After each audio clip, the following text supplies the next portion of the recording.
The proclamation of emergency had been signed by President Fakhruddin Ali Ahmed on June 25, 1975. Express archive photo. The President has proclaimed emergency. There is nothing to panic about. The words of Prime Minister Indira Gandhi blared from the All India Radio in the wee hours of June 26. The nation, on the receiving end of this piece of news, was as unsuspecting of it as were Gandhi's cabinet ministers who had been informed just hours before the PM proceeded to the air studio. The proclamation of emergency had been signed by President Fakhruddin Ali Ahmed the previous night itself. Soon after, newspaper presses across Delhi sank into darkness as a power cut ensured that nothing could be printed for the next 2 days. In the early hours of June 26, on the other hand, hundreds of political leaders, activists, and trade unionists opposed to the Congress party were imprisoned. The goal of the 21-month-long emergency in the country was to control internal disturbance, for which the constitutional rights were suspended and freedom of speech and the press withdrawn. Indira Gandhi justified the drastic measure in terms of national interest, primarily based on 3 grounds. First, she said India's security and democracy was in danger owing to the movement launched by Jayaprakash Narayan. Second, she was of the opinion that there was a need for rapid economic development and upliftment of the underprivileged. Third, she warned against the intervention of powers from abroad which could destabilize and weaken India. The goal of the 21-month-long emergency in the country was to control internal disturbance, for which the constitutional rights were suspended and freedom of speech and the press withdrawn. Express archive photo. The months preceding the declaration of the emergency were fraught with economic troubles, growing unemployment, rampant inflation and scarcity of food. The dismal condition of the Indian economy was accompanied by widespread riots and protests in several parts of the country. Interestingly, the hitherto simmering borders of the country were rather quiet in the years preceding the emergency. As if to compensate, there was now trouble in the heartland, in parts of the country which for reasons of history, politics, tradition, and language, had long considered themselves integral parts of the Republic of India, writes historian Ramachandra Guha in his book, India After Gandhi. The trouble began in Gujarat, spread to Bihar and from there to several other parts of northern India.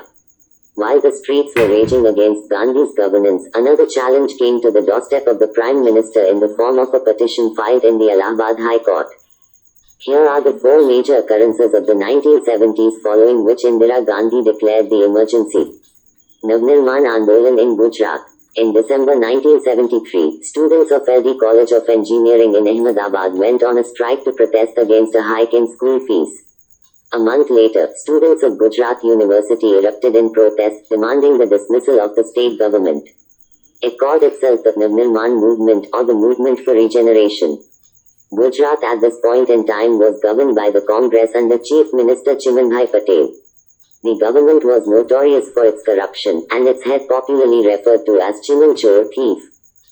The student protests against the government escalated and soon factory workers and people from other sectors of society joined in. Clashes with the police, burning of buses and government office and attacks on ration shops became an everyday occurrence. By February 1974, the central government was forced to act upon the protest. It suspended the assembly and imposed president's rule upon the state. The last act of the Gujarat drama was played in March 1975 when, faced with continuing agitation and fast unto death by Morarji Desai, Indira Gandhi dissolved the assembly and announced fresh elections to it in June, writes historian Bipin Chandra in his book, India Since Independence. The JP Movement. Following in the footsteps of Gujarat or rather inspired by its success, a similar movement was launched in Bihar. A student protest erupted in Bihar in March 1974 to which opposition forces lent their strength. First, it was soon headed by 71-year-old freedom fighter Jayaprakash Narayan, popularly called JP. Second, in the case of Bihar, Indira Gandhi did not concede to the suspension of the assembly. However, the JP movement was significant in determining her to declare emergency. The Bihar movement was headed by 71-year-old freedom fighter Jayaprakash Narayan, popularly called JP. Express archive photo. A hero of the freedom struggle, JP had been known for his selfless activism since the days of the nationalist movement. His entry gave the struggle a great boost, and also changed its name. What was till then the Bihar movement now became the JP movement, writes Guha. He motivated students to boycott classes and work towards raising the collective consciousness of the society. There were a large number of clashes with the police, courts, and officers, stated in a call for total revolution. He urged the dissenters to put pressure on the existing legislators to resign, so as to be able to pull down the Congress government. Further, JP toured across large sections of North India, drawing students, traders and sections of the intelligentsia towards his movement. Opposition parties who were crushed in 1971 saw in JP a popular leader best suited to stand up against Gandhi. JP too realized the necessity of the organizational capacity of these parties in order to be able to face Gandhi effectively. Gandhi denounced the JP movement as being extra-parliamentary and challenged him to face her in the general elections of March 1976. While JP accepted the challenge and formed the National Coordination Committee for the purpose, Gandhi soon imposed the emergency. The railways protest. Even as Bihar was burning in agitations, the country was paralyzed by a railways strike led by socialist leader George Fernandez. Lasting for 3 weeks, in May 1974, the strike resulted in the halt of the movement of goods and people. Brewer, in his book, notes that as many as 1 million railwaymen participated in the movement.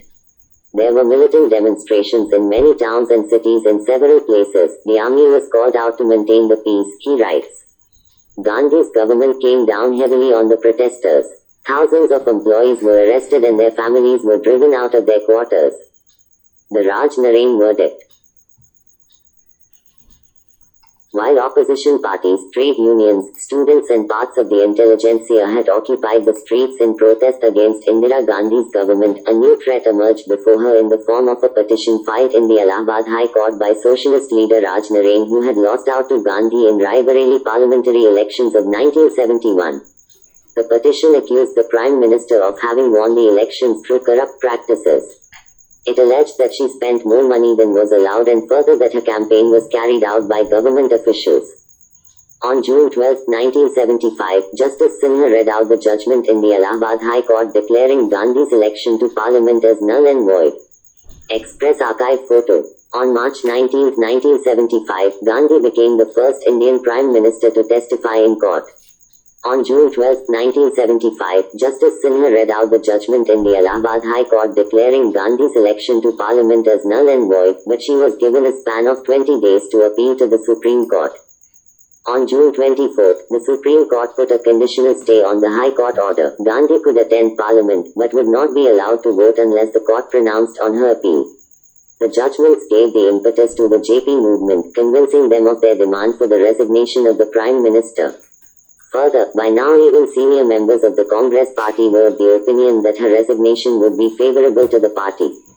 However, Gandhi firmly held on to the prime ministerial position with the conviction that she alone could lead the country in the state that it was in. Also read, ruler alone is not accountable, everyone who succumbs to authority is no less guilty. Lucknow News 1, Uttar Pradesh, at 3,278, lowest single day new cases in second wave reported. 2. Prayagraj, after video of burial items goes viral, go to set up crematorium. 3. Up vaccination drive, 2 special booths for parents of kids below 12 years in each district. Click here for more. A day after the Supreme Court judgment, an ordinance was drafted declaring a state of internal emergency and the President signed on it immediately. In her letter to the President requesting the declaration of emergency, Gandhi wrote, "Information has reached us that indicate imminent danger to the security of India." In an interview with journalist Jonathan Dimbleby in 1978, when Gandhi was asked the precise nature of the danger to Indian security that drove her to declare a state of emergency, she promptly replied, "It was obvious, isn't it? The whole subcontinent had been destabilized. We dig deep into one story you wanted to know more about, or knew nothing about.